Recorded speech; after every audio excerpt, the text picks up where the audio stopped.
I'm Heather, and I'm a master's student at Edinburgh Napier University.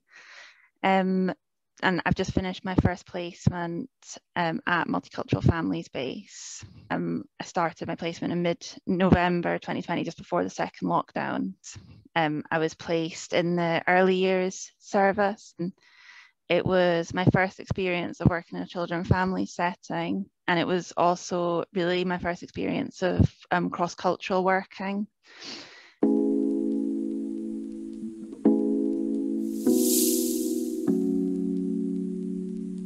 Yeah, so I think it was mixed emotions. Obviously, I was really excited to go out on placement. I'd requested a children and families placement because it was a learning gap for me. So that was exciting, the prospect of going into a sort of setting that I wasn't familiar with, but obviously I was also very nervous. It was like a big step out of my comfort zone. My kind of work experience prior to this placement was working with adults experiencing a range of issues, such as mental illness, addiction, and homelessness. So yeah, I was very nervous coming into placement. I had met up with my practice educator before starting and got a bit of an overview of the placement. I'd also done some reading around it. And I was very excited to be part of Multicultural Families Base because their values around inclusion and anti-oppressive practice, anti-discriminatory practice were very important to me, and I was really excited to get started.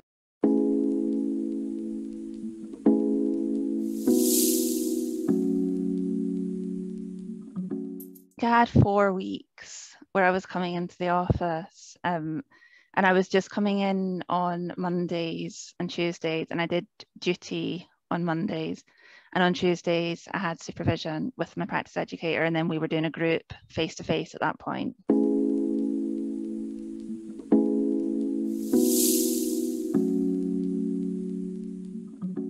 Well, so one of the really good parts of the placement is getting to do duty, and it's basically you're kind of the point of contact for the agency for the day.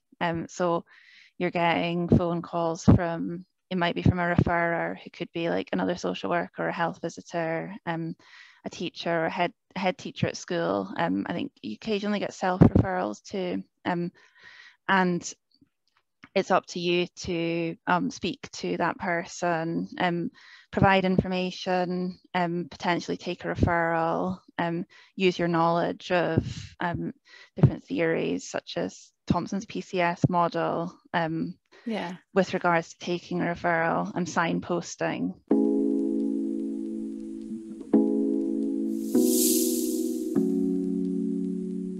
So I got to shadow another student who was just finishing, which was a really good experience. I think I actually got to shadow two phone calls that other students were taking. And also there was training, and there was referral taking training that was online. And that gave a really, really good overview. And there's also lots of materials that you're provided with in terms of learning about other agencies to like work collaboratively with and signpost to, and different sheets to help you take a referral. Again, I was really nervous before like my first duty day, but there was a lot of support and training.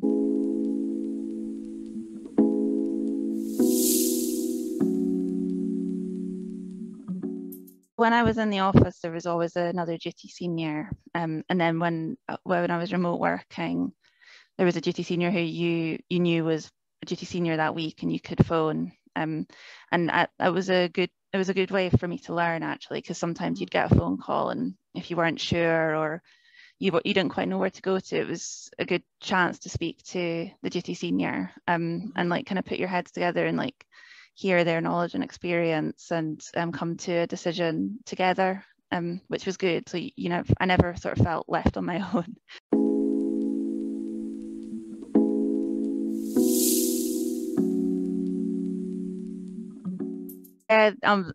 So we got a work phone as part of placement, and as part of that, you're in a WhatsApp group with other students. So that was that was a good way to kind of share like information and resources, and also just like check in with each other. It's really nice to have other students around. Like I think that's a really, really positive aspect of having a placement in multicultural family spaces. There's other students. I think at one point, I think by the time I finished my placement, there was like 9 other students. And that mixture, you know, you've got the staff to talk to, and you've also got other students who are going through like the same experience as you.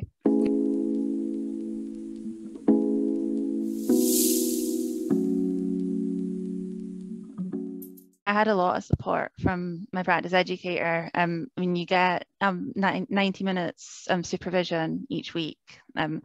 That's like part of your placement, but I often had like more supervision than that from Isabel, which was good. And it was a really good opportunity to reflect on your practice. And also I gained a lot of kind of knowledge and guidance from Isabel. Obviously it was a setting I'd not worked in before, and she's an experienced practitioner. So it's a great way to learn in that respect. And it, you know, if out with supervision, if something came up, I could contact her for extra support. There was a lot of support for me from Isabel and from the earlier team and from the wider staff at MCFB as well.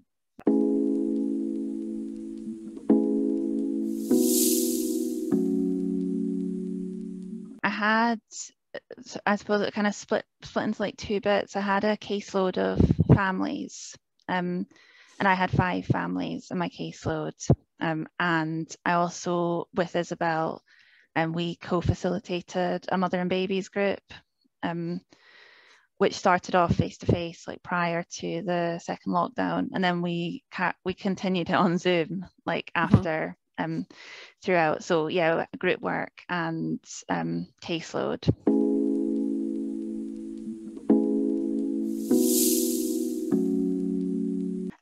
In terms of how many people were at the group, it depended.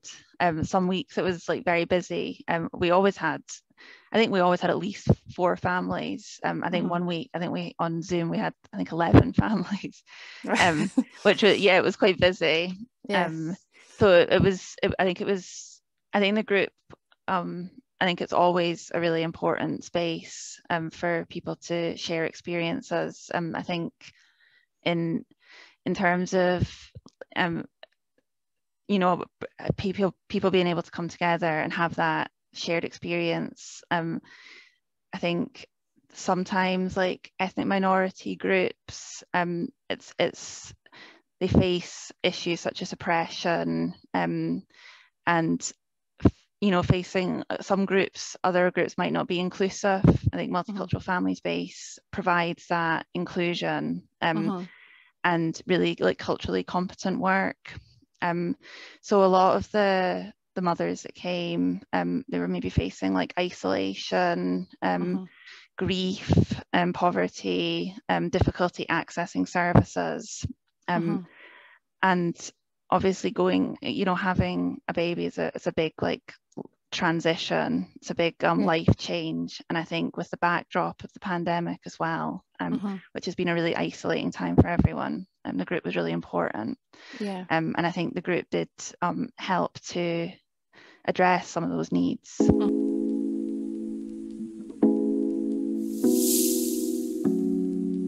Yeah, we would do songs and stories, and that was like a big like learning curve for me, because it's not something I'd really done before.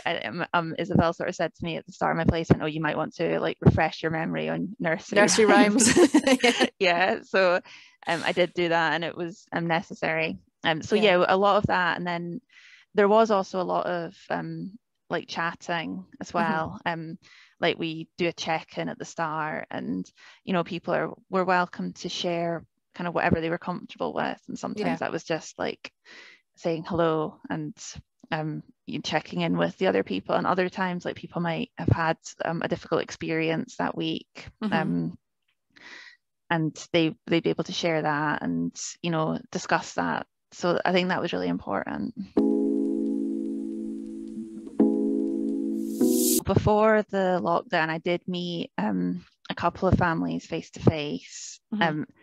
After the lockdown, everything like moved on to like remote working, so like Zoom and WhatsApp video and messaging, phone calls.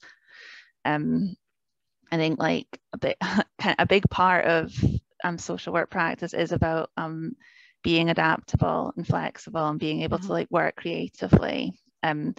I think this is really important sort of across all social work practice. I think it's important where there might be a language barrier, which there was on some occasions with some of the families I was working with, and then obviously with the added barriers of like the technology can sometimes bring.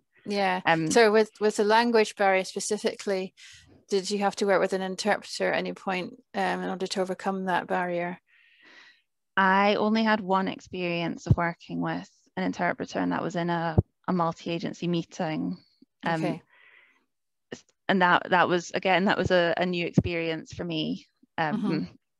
Generally, I found that you really had to work creatively and collaboratively with the families to overcome the language barrier. So was that just sort of moderate, just sort of changing your language a bit, or using Google Translate or that sort of thing? Or I think I would say a bit of both. Like I did use Google Translate quite a lot. I mean, especially for like WhatsApp messaging, it's quite handy. I mean, at points like I was a bit anxious about using it because you never know you never know if something might get lost in translation. I've seen some like quite dodgy translations, but I think in terms of just like sort of conversation, like everyday conversation, Google Translate does help a lot. And otherwise, I mean, it was really, really good experience for me in terms of like modifying how I communicate and really being mindful and respectful of the fact that I'm working with people who might not speak English as a first language, and the sort of power imbalances that come with that. And it was my job to deal with that and help to make them feel comfortable and feel respected.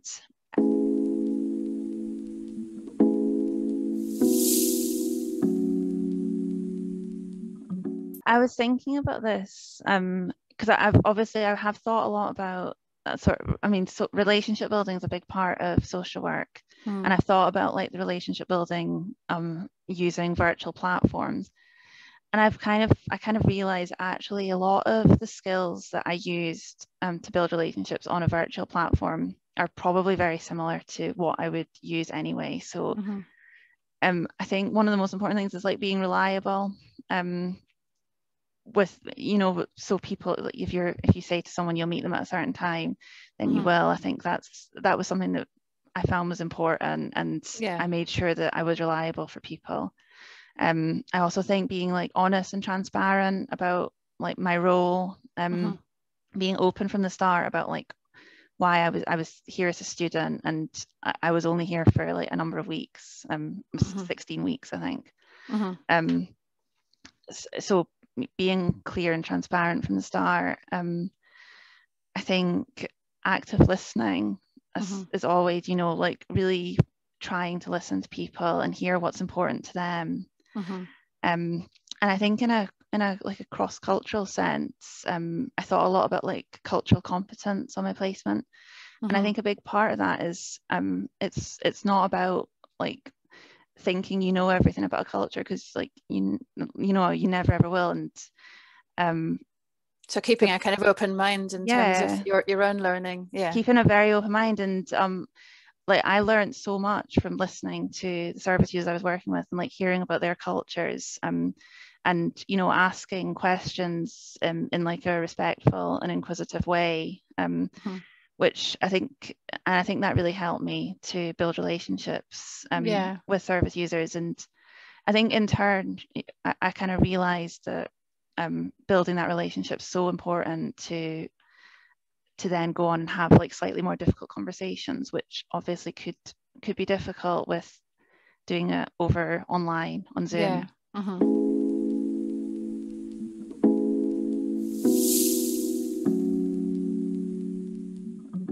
think for me, like the main challenge at the start, it was kind of my confidence and just feeling quite nervous going into my first placement and like a new setting. And I did manage to really overcome a lot of those nerves, and I felt like I did build confidence throughout my placement, like through the support I was receiving and just like building that professional confidence. And I think that's been one of the most kind of important personal growth for me on placement. I think another challenge was, although I did feel very, very supported throughout, I think the fact that I was remote working, I don't think I can deny that at times that was difficult. It could like be, you could sometimes feel a little bit lonely. And I think, you know, if you were having a difficult day, or if, you know, you face like a dilemma or something, I think in normal times, if I'd been in the office, you could have just turned to another student or like the duty senior that was there and just like say, oh, this has happened. Like, what would you do here? You know, you didn't really have that option.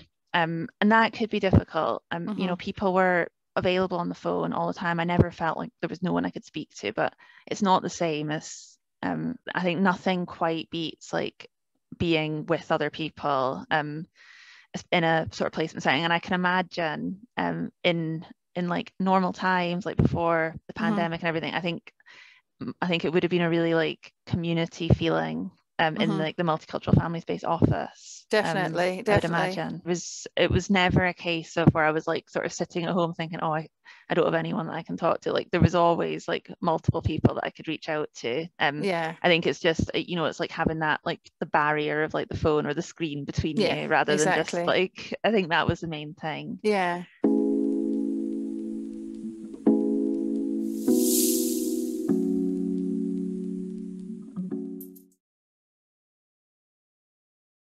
And I know it is something that I think some students worry about, meeting the cisco standards. I think I would just say that I had absolutely no issue meeting any of the standards. I've just finished like writing my final report, and I had like something that I did that Isabel had suggested to me to help was to kind of do an example for each standard of like my best example of how I'd met each standard, and I had like a few for each.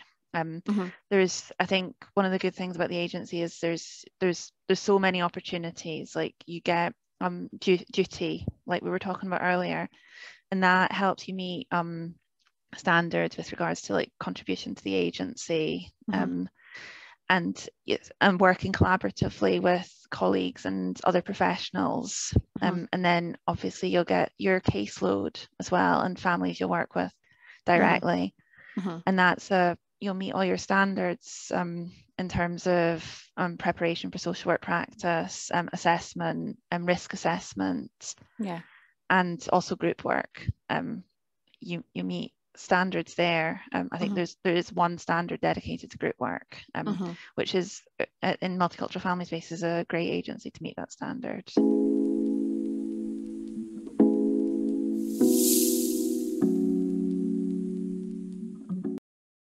I think I would say like take any opportunities that are presented to you and see them as opportunities to learn and grow. I think like getting out of your comfort zone, it can be quite scary, but it's a really good thing. And it's when a lot of the learning happens. Like I've said, I was really nervous before I started. I didn't really have experience working cross-culturally. I didn't have experience working with children and families. And I've had an amazing experience, and I've gained so much knowledge in both domains and sort of where they intersect. And I've gained lots of new skills. I think I'd also say like, don't be scared to ask questions to service users and like your colleagues that you're working with. I think like, don't be scared to say when there's things that you're not sure about, that you don't know. I think it's where a lot of the learning happens. And like a placement is a learning experience, and it's the best chance for you to kind of put your learning into practice. Like enhance your skills through practice, like make the most of regular supervision. get support from experienced practitioners, and constructive criticism and feedback. I think some of my most valuable learning on placement came from like conversations that I had with colleagues and service users about things that I didn't have knowledge about or things that I didn't feel sure about. So I think that, and I'd say like probably the final thing is like kind of generically like keep on top of your paperwork. I think like my last few weeks on placement were very busy and like a bit emotional, and there was a lot going on, and I think I was really grateful that I'd kind of kept on top of like my weekly reflective logs and like daily records and like uni work and stuff like that.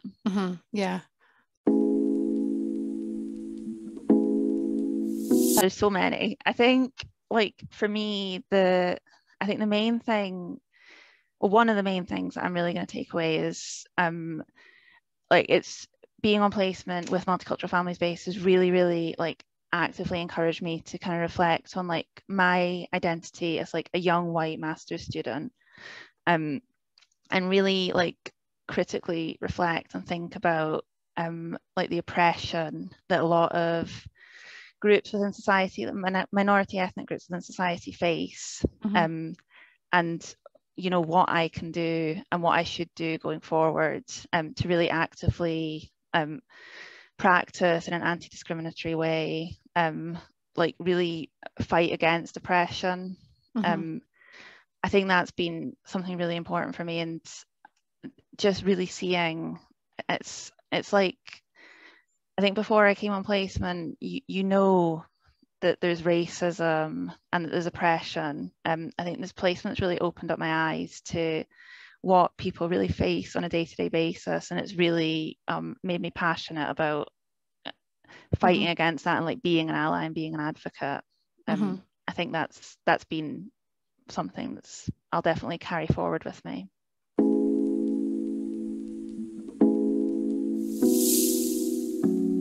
I think in terms of MCFB, what I think is really important is like cultural competence and cross-cultural working, and like working sensitively with people from different cultures.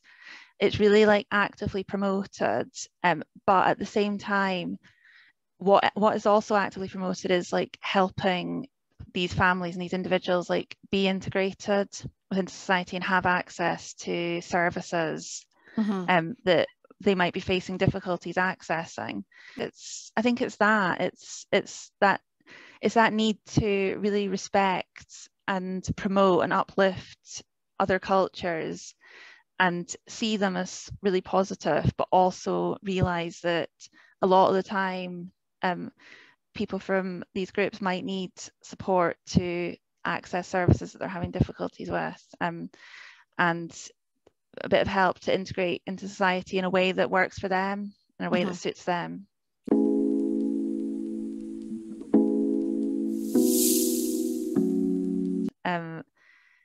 I think currently I'm thinking I'd like to go into children and families. I didn't think I'd think that before my placement, but now that's kind of what I'm thinking. I did really enjoy it. So I think that at the moment, that's what I'm thinking. We'll see what my second placement brings. Yeah, well, thanks very much, Heather. It's been really good talking to you, and all the best with your social work studies and your career going forward. Thank you. Cheers.